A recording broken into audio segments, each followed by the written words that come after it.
So a copy of this report is going to be provided to you and to the media.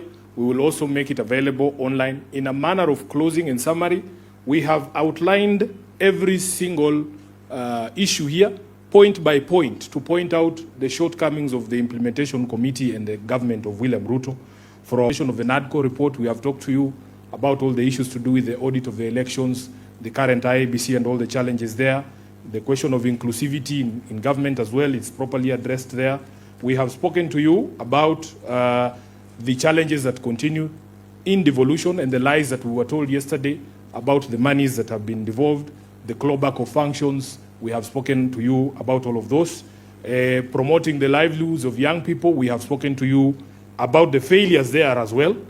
Then we have spoken to you about the lack of content in their own report on anything to do with leadership and integrity.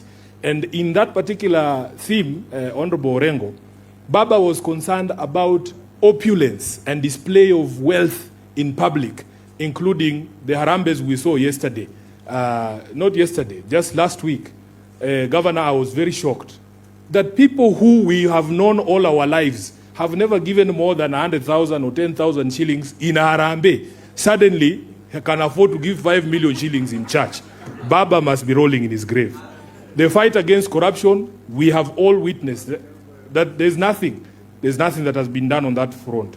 On the right to peaceful assembly, the less we say about it, the better, because we ourselves have been victims. If you count the number of political rallies and gatherings that have been attacked and broken up violently since the signing of the MOU, they are actually, it's embarrassing that William Ruto has paid no attention to this particular issue. It has gotten so bad that he can throw tear gas to a church, forgetting that he rode to power on the back of the church. The number of young people who have been killed since we signed the MOU in the last 12 months are upwards of 30, including Albert Ochuang, who was killed at Central Police Station here, and the latest one in Kitengela. When we were there, that gentleman called Vincent Ayomo was shot 4 hours after our rally was over. They have been peddling the lie that he was killed during the rally. He was shot coming from work. That life is upon William Ruto. And the people who are saying that they are going to compensate as a pole, they should know that that was somebody's child, that was somebody's husband, that was somebody's father. Then on agenda number 7, on the national debt, the Kenyan government can still not tell us as of today how much money we owe, who we owe that money to, and what that money went for. That is what Baba wanted us to achieve here, an audit of our debt. That is not something you can tell us that will happen in perpetuity. We had a deadline of 7th of March. On number 9 here, stopping wastage of public resources, Senator Mheshimiwa Gisairo has given you the most clearest example that you lied to us. In fact, they are claiming that the stoppage of money to the First Lady's office was made pursuant to the MOU. That's a blatant lie. That was thanks to the Gen Z. The Gen Z are the ones who forced them to close down those offices of First Lady and Second Lady. And those, what were they called? Prayer warriors that were stationed at State House. And after Gen Z chased those people from State House, the requirement under this particular agenda was to actually see a reduction in public expenditure. You do that, then you double State House allocation, ya China Mandazi. We are not fools. We know what is going on.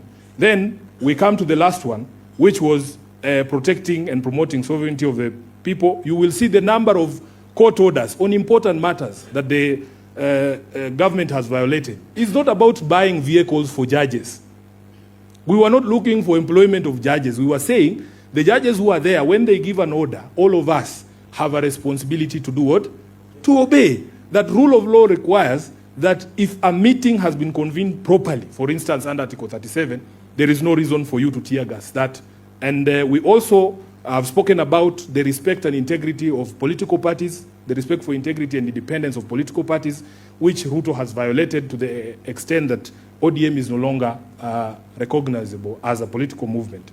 And he also, knows that he owes political parties a lot of money because Baba said, because I wrote what Baba was telling me to write, that we want full implementation of the political parties fund. Up to today, ODM alone is owed 12 billion. Ruto has paid not a single shilling to that date since the signing of this MOU, and now it has expired. Yes, and that is in the face of ODM has 5 court orders saying government must pay this money for the purposes of building our democracy.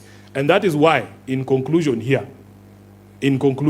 we have given a score of 1 out of 10, which is a very generous score, because Babu and the others believed it was -2, -1, but we put all of those together and we have given them 1 out of 10, or 10%. That 80% that they were talking about cannot be demonstrated to you in the document that they presented yesterday. With those, yes, extremely below expectation, which is why somebody was saying there that there is absolutely no basis to ask for an extension of that MOU, or indeed, absolutely no basis to begin negotiating any other agreement if they could not follow this 10.1.